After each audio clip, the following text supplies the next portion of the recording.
Well, the things I was interested in when I was growing up were, trying to find a horror, monster movies. For some reason, I was attracted to those. And they were always difficult to find because they were on obscure channels late at night.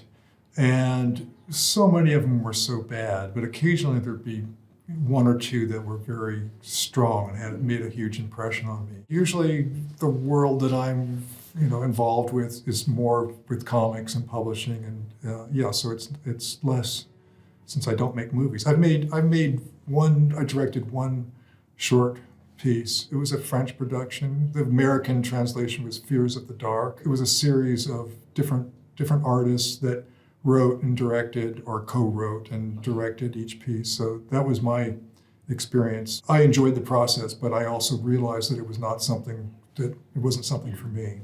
I like the total control.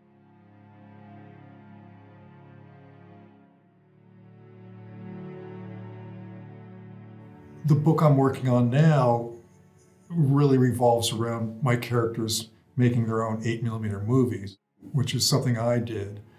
And one thing I was kind of aware of when I was working on the story, was the fact that most of my audience has no real sense of what that would be like to actually make a movie that's has no sound, is very relatively expensive to make, especially if you're young.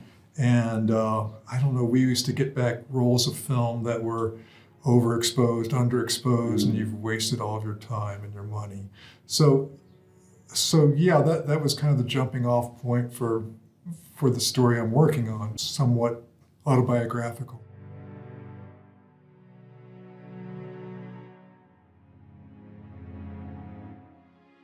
I like being involved in something that's new, and I've been invited to festivals, but I said primarily comics, and I kind of know that world fairly well. So this was a chance to